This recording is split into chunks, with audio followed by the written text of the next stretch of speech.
ಚಾನಲ್ಗೆ ಸ್ವಾಗತ ಫ್ರೆಂಡ್ಸ್. ಹೇಗಿದ್ರೆ I hope you are doing absolutely fine friends. Actually ಪ್ರಧಾನಮಂತ್ರಿ ಕೃಷಿ ಸಂಬಂಧಿ ಯೋಜನೆ ಏನು ಎಷ್ಟೆಲ್ಲ ವಿಡಿಯೋಗಳಿವೆ, ಸುಮಾರು ಸ್ಟಾರ್ಟಿಂಗಿಂದ ಹಿಡ್ಬಿಟ್ಟು ಇವಾಗ ಎಂಡಿಂಗ್ವರೆಗೂ ಸುಮಾರು ಆ ವಿಡಿಯೋಗಳಲ್ಲಿ ಹಳೆ ವಿಡಿಯೋಗಳು ಕೂಡ ಕಮೆಂಟ್ಸ್ಗಳು ಕ್ವಶನ್ಸ್ಗಳು ಬರ್ತಾ ಇದೆ. ವಿಚ್ ಈಸ್ ಲೈಕ್ ಅಂದರೆ ಒಂದು ಕಂತು ಬಂದ್ಬಿಟ್ಟು ಎರಡು ಕಂತು ಬಂದ್ಬಿಟ್ಟು ಆಮೇಲೆ ಬರ್ತಾ ಇಲ್ಲ, ಸುಮಾರು ಎರರ್ಗಳು ತೋರಿಸ್ತಾ ಇದೆ. Which is one of the like Aadhaar not activated Aadhaar not verified ಅಂತ ಬರುತ್ತೆ. ಅದಾದಮೇಲೆ PFMS ಬ್ಯಾಂಕ್ ರಿಜೆಕ್ಟೆಡ್ ಅಂತ ಬರುತ್ತೆ. ಅದ್ರ ಜೊತೆಗೆ ಸುಮಾರು ಎರರ್ ಕೂಡ ಅಲ್ಲಿ ನಿಮಗೆ ಅಕೌಂಟ್ ಆಕ್ಟಿವಿಟಿ ಸ್ಟೇಟಸಲ್ಲಿ ತೋರಿಸ್ತಾ ಇದೆ ಫ್ರೆಂಡ್ಸ್. ಓಕೆ, ಸೊ ಈ ವಿಡಿಯೋದಲ್ಲಿ ನಾನು ನಿಮಗೆ ಒಂದೇ ಆ ಎಲ್ಲ ಕ್ವಶನ್ಸ್ಗಳಿಗೂ ಎಲ್ಲ ನಿಮ್ಮ ಪ್ರಾಬ್ಲಮ್ಸ್ಗಳಿಗೂ ಒಂದೇ ಆನ್ಸರ್ ಹೇಳ್ತಾ ಇದ್ದೀನಿ. ಸೊ ದಟ್ ವಿಡಿಯೋ ಏನಾದ್ರು ನೋಡ್ತಾ ಇರಿ. ಹಾಗೆ ವಿಡಿಯೋಗೆ ಲೈಕ್ ಮಾಡೋದನ್ನು ಮಾತ್ರ ಮರಿಬೇಡಿ friends. Okay, first of all ಇವಾಗ ಜಸ್ಟ್ ಲೈಕ್ ಕೊಡ್ಬಿಟ್ಟೆ ಆಮೇಲೆ ಫುಲ್ ಕಂಪ್ಲೀಟ್ ಆಗಿ ನೋಡಿ ಫ್ರೆಂಡ್ಸ್. ಓಕೆ, ಸೊ ನಿಮ್ಗೆ ಲೈಕ್ ಕೊಡೋದ್ರಿಂದ ನನಗೆ ತುಂಬ ಮೋಟಿವೇಟ್ ಸಿಗುತ್ತೆ ನೆಕ್ಸ್ಟ್ ವಿಡಿಯೋ ಮಾಡೋಕ್ಕೆ. Okay friends, so friends actually ಪ್ರಧಾನಮಂತ್ರಿ ಕೃಷಿ ಸಮ್ಮಾನ್ ನಿಧಿ ಯೋಜನೆಯಲ್ಲಿ ಏನಿದೆ ಅಂತಂದರೆ ಲೈಕ್ ನೀವು ಫಸ್ಟ್ ಕಂತು ಹಾಕಬೇಕಾದ್ರೆ ಸೊ ಅವಾಗ ಅವರು ಲೈಕ್ ಯಾರ್ಯಾರ್ದೆಲ್ಲ ಡೀಟೇಲ್ಸಲ್ಲಿ ಬಂದಿತ್ತು ಸ್ಟೇಟ್ ಗೌರ್ಮೆಂಟ್ ಕೊಟ್ಟಿತ್ತು. ಸೊ ಅದಕ್ಕೋಸ್ಕರ ಸಡನ್ ಅವಾಗ ಹಾಕ್ಬಿಟ್ರು, ಯಾಕಂದರೆ ಸ್ಟಾರ್ಟಿಂಗ್ ಇತ್ತು ಯೋಜನೆ. ಸೊ ಹಾಗಾಗಿ ಡಿಲೇ ಮಾಡೋದು ಬೇಡ ಅಂದ್ಬಿಟ್ಟು ಎಲ್ರಿಗೂ ಹಾಕಿದ್ರು. ಸೊ ಅದಾದಮೇಲೆ ಸೊ ಬ್ಯಾಕ್ ಎಂಡ್ ಟೀಮ್ ಏನಿತ್ತು ಅವ್ರದ್ದು, ಈ ಯೋಜನೆ ಒಂದು ಬ್ಯಾಕ್ ಎಂಡ್ ಟೀಮ್ ಏನಿರುತ್ತೆ ಸೊ ಅದನ್ನೆಲ್ಲ ಚೆಕ್ ಮಾಡುತ್ತೆ, ಲೈಕ್ ಇದು ಕರೆಕ್ಟ್ ಆದ ವ್ಯಕ್ತಿಗಳಿಗೆ ಕಾಸು ಹೋಗಿದೆಯಾ ಇಲ್ಲ ಅಂದ್ಬಿಟ್ಟು, ರೈಟ್. ಸೊ ಅದಕ್ಕೋಸ್ಕರ ಚೆಕ್ ಮಾಡ್ತಾ ಇರುತ್ತೆ. ಸೊ ಅದರಲ್ಲಿ ಪ್ರತಿಯೊಂದು ಚೆಕ್ ಮಾಡುತ್ತೆ, ಲೈಕ್ ಅಕೌಂಟ್ ನಂಬರಿಂದ ಹಿಡಿದ್ಬಿಟ್ಟು ಆಧಾರ್ ಕಾರ್ಡಲ್ಲಿ ಹೆಸರು, ಬ್ಯಾಂಕ್ ಅಕೌಂಟಲ್ಲಿ ಹೆಸರು ಎಲ್ಲ ಏನು ಕರೆಕ್ಟ್ ಆಗಿದೆಯಾ, ಮಿಸ್ ಮ್ಯಾಚ್ ಆಗುತ್ತಾ, ಸೊ ಅದನ್ನೆಲ್ಲ ಚೆಕ್ ಮಾಡುತ್ತೆ. ಸೊ ಅದರಲ್ಲಿ ಒಂದೂ ಮಿಸ್ ಮ್ಯಾಚ್ ಆದರೂ ಕೂಡ ಒಂದೊಂದು ಎರರ್ ತೋರಿಸ್ತಾ ಇರುತ್ತೆ ನಮಗೆ. ಬ್ಯಾಂಕ್ ಆಗಿರ್ಬೋದು ಅಥವಾ ಆಧಾರ್ ನಾಟ್ ವೆರಿಫೈಡ್ ಅಂತ ಬರ್ತಾ ಇರ್ಬೋದು. ಸೊ ಇನ್ನಿತರೆ ಎರರ್ಗಳು ಕೂಡ ನಿಮಗೆ ಅಲ್ಲಿ ಬರುತ್ತೆ, ಬೇರೆ ಬೇರೆ ಒಬ್ಬರಿಗೂ ಬೇರೆ ಬೇರೆ ಬರ್ತಾ ಇರುತ್ತೆ.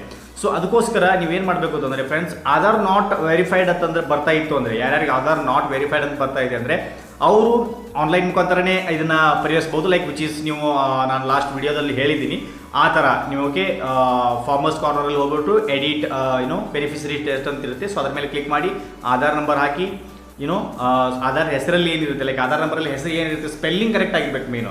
ಸೊ ಅದನ್ನೇ ಹಾಕಿ ಅದ್ರ ಜೊತೆಗೇ ಲೈಕ್ ಡೇಟ್ ಆಫ್ ಬರ್ತ್ ಏನಿದೆ ಫುಲ್ ಅಲ್ಲಿ ಏನೇನು ಕೇಳುತ್ತೆ ಸೊ ಅದನ್ನು ಹಾಕ್ಬಿಟ್ಟು ಅಪ್ಡೇಟ್ ಅಂತ ಕೊಡುತ್ತೆ ಲಾಸ್ಟ್ಗೆ. ಸೊ ಅಪ್ಡೇಟ್ ಅಂತ ಮಾಡಿ. ಸೊ ಅಪ್ಡೇಟ್ ಅಂತ ಮಾಡಿದಾಗ ನಿಮ್ಮದು ಎಕ್ಸಾಕ್ಟ್ ಏನಿದೆ ಅದು ಅಪ್ಡೇಟು ಆಗುತ್ತೆ. ಮುಂದಿನ ಸ್ಟೇಟಸ್ ಏನಿದೆ ನಿಮಗೆ ಐ ಥಿಂಕ್ 24 to 48 ಅವರ್ಸಲ್ಲಿ ನಿಮಗೆ ಅದು ಸ್ಟೇಟಸ್ಸು ಮತ್ತೆ ತಿರ್ಗಿ ನೀವು ಬೆನಿಫಿಟ್ ಸ್ಟೇಟಸ್ ಚೆಕ್ ಮಾಡಿ ನೋಡಿ, ಅದರಲ್ಲಿ ನಿಮ್ಗೆ ಸ್ಟೇಟಸ್ ತೋರಿಸುತ್ತೆ ಏನಿದೆ ಅಂದ್ಬಿಟ್ಟು, ರೈಟ್. ಸೊ ಆ್ಯಕ್ಟಿವ್ ಇದೆಯಾ ಅಥವಾ ಏನಾದರೂ ಎರರ್ ತೋರಿಸ್ತಾ ಇದೆ ಗೊತ್ತಾಗುತ್ತೆ, ರೈಟ್. ಸೊ ಅದನ್ನು ಮಾತ್ರ ಒಂದು ನೀವು ಆನ್ಲೈನ್ ಮುಖಾಂತರ ಎಡಿಟ್ನ ಮಾಡ್ಬೋದು.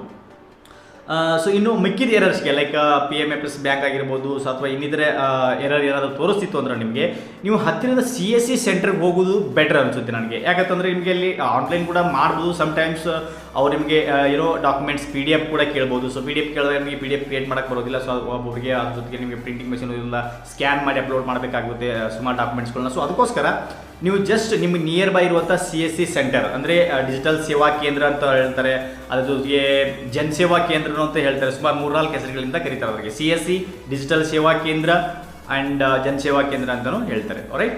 ಸೊ ಅಲ್ಲಿ ಹೋಗ್ಬಿಟ್ಟು ನೀವು ನಿಮ್ಮದೇ ಎರರ್ ಬರುತ್ತೆ. ಸೊ ಆ ಎರರನ್ನು ಅವರಿಗೆ ಹೇಳಿ, ಸೊ ಈ ರೀತಿ ಎರರ್ ಬರ್ತಾ ಇದೆ, ನಮ್ದು 1 ಕಂತು ಬಂದಿದೆ, 2 ಕಂತು ಬಂದಿದೆ, 3ನೇ ಕಂತು ಬರ್ತಾ ಇಲ್ಲ, ಅಥವಾ 4ನೇ ಕಂತು ಬಂದಿಲ್ಲ, 2ನೇ ಕಂತು ಬಂದಿಲ್ಲ. ಸೊ ಏನೇ ಇದೆ ಅಲ್ಲಿ ಪ್ರಾಬ್ಲಮ್ನ ಹೇಳಿ. ಸೊ ಅದಕ್ಕೆ ಅಲ್ಲಿ ಪ್ರಾಬ್ಲಮ್ನ ಸೊಲ್ಯೂಷನ್ ಸಿಗುತ್ತೆ. ಯಾಕಂತಂದರೆ ಅವರಿಗೆ ಅದಕ್ಕೋಸ್ಕರನೇ ಲೈಕ್ ಇಂಥ ಒಂದು ಸ್ಕೀಮ್ಗಳೇನಿದೆ ಗೌರ್ಮೆಂಟ್ದು ಸ್ಕೀಮ್ಗಳನ್ನ ಒಂದು ಸಮಸ್ಯೆಯನ್ನು ಪರಿಹಾರಕ್ಕೋಸ್ಕರನೇ ಅವ್ರಲ್ಲಿ ಕುಣಿಸಿರ್ತಾರೆ. ಅವರಿಗೆ ಅದನ್ನು ಮಾಡೋಕ್ಕೋಸ್ಕರನೇ ಅವರಿಗೆ ಆ ಲೈಸೆನ್ಸ್ ಕೊಟ್ಟಿರ್ತಾರೆ, ಅವರಿಗೆ ಇಮೇಲ್ ID ಪಾಸ್ವರ್ಡ್ ಕೊಟ್ಟಿರ್ತಾರೆ, right, user ID and password. So ಅದ್ರ ಜೊತೆಗೆ ಅದಕ್ಕೋಸ್ಕರನೇ ಅವರಲ್ಲಿ ಕೆಲಸ ಮಾಡ್ತಾ ಇರ್ತಾರೆ. ಸೊ ಏನೇ ಒಂದು I think 20 to 50 rupees maximum fees ಇರುತ್ತೆ. ಸೊ ನಿಮ್ದು ಏನಾದರೂ ಇದ್ದರೆ ಕರೆಕ್ಷನ್ ಮಾಡಿಕೊಡ್ತಾರೆ. ಸೊ ಅಲ್ಲಿ CSC ಸೆಂಟ್ರಲ್ಲಿ ಹೋಗಿ ಅದನ್ನು ಮಾಡಿಸ್ಕೊಳ್ಳಿ. ಸೊ CSC ಸೆಂಟರ್ನ ಹೇಗೆ ನಾವು ಕಂಡು ಹಿಡಿಯೋದು ಸುಮಾರು ಜನ ಅದನ್ನು ಕೂಡ ಕೇಳ್ತಾ ಇದ್ದಾರೆ ನನಗೆ, ಲೈಕ್ ನಮ್ಮ ನಿಯರ್ ಹತ್ತಿರದ CSC ಸೆಂಟರ್ ಎಲ್ಲಿದೆ ಅಂತ ಹೇಗೆ ಹುಡ್ಕೋದು ಅಂತಂದರೆ ಜಸ್ಟ್ ಏನಿಲ್ಲ, ನೀವು ಗೂಗಲಲ್ಲಿ ನಿಮ್ಮ GPS ಆನ್ ಮಾಡಿ, ರೈಟ್. ಫಸ್ಟ್ ನಿಮ್ಮ ಮೊಬೈಲ್ GPS ಆನ್ ಮಾಡಿ. ಸೊ ಅದಾದಮೇಲೆ ಗೂಗಲಲ್ಲಿ ಹೋಗ್ಬಿಟ್ಟು ನಿಮಗೆ ನಿಯರ್ ಬೈ CSC ಸೆಂಟರ್ ಅಂತ ಹಾಕಿ, right. Nearby CSC center ಅಂತ ಹಾಕಿ ಸರ್ಚ್ ಮಾಡಿ. ಸೊ ನಿಮಗೆ ಎಲ್ಲ ನಿಮ್ಮ ಅಂದರೆ ಅದು ಆಟೋಮೆಟಿಕ್ ತೊಗೊಳುತ್ತೆ. ನಿಮ್ಮ GPS ಆನ್ ಇರಬೇಕು, ಮೊಬೈಲ್ GPS ಆನ್ ಇರಬೇಕು. ಸೊ ಮೊಬೈಲ್ GPS ಆನ್ ಮಾಡಿಬಿಟ್ಟು okay CSC centre near by ಅಂತ ಹಾಕಿದ್ರೆ ಸರ್ಚ್ ಮಾಡಿ, ನಿಮಗೆ ನಿಯರ್ ಬೈ ಇರುವಂಥ ಎಲ್ಲ CSC ಸೆಂಟರ್ ಬರುತ್ತೆ, ರೈಟ್. ಪ್ರತಿಯೊಂದು ತಾಲೂಕುಗಳಲ್ಲೂ ಇರುತ್ತೆ, ಪ್ರತಿಯೊಂದು ಹಳ್ಳಿಗಳಲ್ಲೂ ಇರುತ್ತೆ ಡಿಜಿಟಲ್ ಸೇವಾ ಕೇಂದ್ರ. ಒಂದು ಹಳ್ಳಿಗಳಲ್ಲಿ ಇಲ್ಲದೇ ಇದ್ದರೂ ಕೂಡ ನಿಯರ್ ಬೈ ರೈಟ್ ತಾಲೂಕುಗಳಲ್ಲೂ ಇದ್ದೇ ಇರುತ್ತೆ. ಸೊ ಅಲ್ಲಿ ನಿಮಗೆ ಡೀಟೇಲ್ಸ್ ತೋರಿಸುತ್ತೆ, ಗೂಗಲಲ್ಲಿ ಪ್ರತಿಯೊಂದು ಡಿಜಿಟಲ್ ಸೇವಾ ಕೇಂದ್ರನೂ ಗೂಗಲಲ್ಲಿ ರಿಜಿಸ್ಟರ್ ಆಗಿರುತ್ತೆ ರೈಟ್. ಸೊ ಅದು ನಿಮಗೆ ತೋರಿಸುತ್ತೆ ಯಾವ ಲಿಸ್ಟಲ್ಲಿದೆ. ಸೊ ಅದರಲ್ಲಿ ನೀವು ಎಲ್ಲಿ ನಿಮ್ಗೆ ಹತ್ರ ಆಗುತ್ತೆ ಅಡ್ರೆಸ್ ನೋಡ್ಬಿಟ್ಟು ಅದ್ರ ಮೇಲೆ ನೀವು ಮ್ಯಾಪ್ ಬಳಸ್ಕೊಂಡು ಹೋಗ್ಬೋದು. ಜಸ್ಟ್ ಅದ್ರ ಮೇಲೆ ಕ್ಲಿಕ್ ಮಾಡಿದ್ರೆ ಡೈರೆಕ್ಷನ್ ಮೇಲೆ ನಿಮಗೆ ಮ್ಯಾಪ್ ಕೂಡ ತೋರಿಸುತ್ತೆ ಅಲ್ಲಿವರೆಗೂ. ಸೊ ಅದಕ್ಕೆ ಬಳಸ್ಕೊಂಡು ಹೋಗಿ ಅಲ್ಲಿ ನೀವು ಏನೋ ಒಂದು ನಿಮ್ಮ ಕರೆಕ್ಷನ್ ಏನಿದೆ ಆ ಕರೆಕ್ಷನ್ನ ಮಾಡ್ಕೋಬೋದು ನಿಮ್ಮ ಫಾರ್ಮ್ದು ರೈಟ್. ಸೊ ಆದರೆ ನಿಮ್ಗೆ ಅಲ್ಲಿ ಏನು ಡೌಟ್ ಇದೆ ನಿಮ್ಮದು ಅಲ್ಲಿ ಕ್ಲಿಯರ್ ಆಗುತ್ತೆ ಡೈರೆಕ್ಟಾಗಿ. ಸೊ ನೀವು ಆನ್ಲೈನ್ ಮುಖಾಂತರ ಕ್ಲಿಯರ್ ಮಾಡ್ಬೋದು, but that is a very difficult. Like ಅಂದರೆ ನಿಮ್ಗೆ ಕನ್ಫ್ಯೂಸ್ ಆಗುತ್ತೆ. ಸೊ ಅಲ್ಲಿ ಹೋದರೆ ನಿಮಗೆ ಕ್ಲಿಯರ್ ಆಗಿ ಹೋಗುತ್ತೆ ಲೈಕ್ ಇದೇ ಥರ ಆಗಿದೆ. ಸೊ ಈಸಿ ಆಗಿದೆ ಟಕ್ಕಂತ ಅವರು ಅಲ್ಲಿ ನಿಮಗೆ ಕರೆಕ್ಷನ್ ಮಾಡಿಬಿಟ್ಟು ಅಪ್ಡೇಟ್ ಕೊಟ್ಬಿಡ್ತಾರೆ ರೈಟ್. ಸೊ ಅವ್ರದ್ದೇ 20-30 rupees ಏನಿದೆ ಫೀಸನ್ನು ನೀವು ಕೊಟ್ಟು ಮಾಡಿಸ್ಕೊಬೋದು friends. Okay, so I hope ನಿಮಗೆ ಎಲ್ಲ ಡೌಟ್ಸ್ಗಳು ಕ್ಲಿಯರ್ ಆಗಿದೆ ಅನ್ಕೊಂತೀನಿ. ಯಾಕಂದರೆ ಸುಮಾರು ಹಳೆ ಹುಡುಗರು ಕೂಡ ನನಗೆ ಕಮೆಂಟ್ಸ್ಗಳು ಬರ್ತಾ ಇತ್ತು ಲೈಕ್ ಈ ಥರ ಯಾವ ರೀತಿ ಮಾಡೋದು ಏನು ಮಾಡೋದು ಅಂದ್ಬಿಟ್ಟು. ಸೊ ಆಧಾರ್ ನಾಟ್ ವೆರಿಫೈಡ್ ಆದರೆ ನೀವು ಅದನ್ನು ಅಪ್ಡೇಟ್ನ ಆನ್ಲೈನ್ ಮುಖಾಂತರ ನಿಮ್ಮ ಮೊಬೈಲ್ ಮುಖಾಂತರನೇ ಮಾಡ್ಕೊಬೋದು ರೈಟ್. ಸೊ ಅದ್ರ ಬಗ್ಗೆ ನಾನು ವಿಡಿಯೋ ಮಾಡಿದ್ದೀನಿ. ಸೊ ಆ ವಿಡಿಯೋನ ನೀವು ಲಾಸ್ಟ್ ವಿಡಿಯೋದಲ್ಲಿ ನೀವು ನೋಡ್ಬೋದು ರೈಟ್.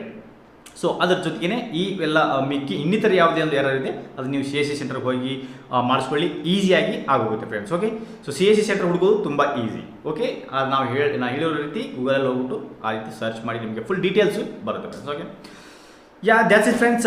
ಐ ಹೋಪ್ ಸುಮಾರು ಕಮೆಂಟ್ಸ್ಗಳು ಬರ್ತಾ ಇದ್ದು ಸರ್ ನೀವು ಕಮೆಂಟ್ಸ್ಗಳಿಗೆ ರಿಪ್ಲೈ ಮಾಡೋದಿಲ್ಲ ಅಂತ ಹೇಳ್ತಾ ಇದ್ರು. ಸೊ ದಟ್ ಪ್ರತಿಯೊಂದು ಕಮೆಂಟ್ಸ್ಗಳಿಗೂ ರಿಪ್ಲೈ ಮಾಡೋಕ್ಕೆ ಆಗೋದಿಲ್ಲ ಫ್ರೆಂಡ್ಸ್. ನಾನು ಕೂಡ ಸ್ವಲ್ಪ ಬಿಸಿ ಇರ್ತೀನಿ. ಸೊ ಅದಕ್ಕೋಸ್ಕರ ವಿಡಿಯೋಗಳು ಬೇಗ ಅಪ್ಲೋಡ್ ಆಗ್ತಾ ಇಲ್ಲ. ಇವಾಗ ನೋಡಿ ನಾನು ಕನ್ಸಿಸ್ಟೆನ್ಸಿ ಮಿಸ್ ಆಗಿದೆ. ಲೈಕ್ ವಾರದಲ್ಲಿ ನನಗೆ ಸುಮಾರು 3-4 ವಿಡಿಯೋಗಳು ಅಪ್ಲೋಡ್ ಮಾಡ್ತಾ ಇದ್ದೆ. ಇವಾಗ ವಾರದಲ್ಲಿ 1-2 ವಿಡಿಯೋಗಳು ಅಪ್ಲೋಡ್ ಆಗ್ತಾ ಇದೆ. ಸೊ ನನಗೂ ಕೂಡ ಟೈಮ್ ಸಿಗ್ತಾ ಇಲ್ಲ.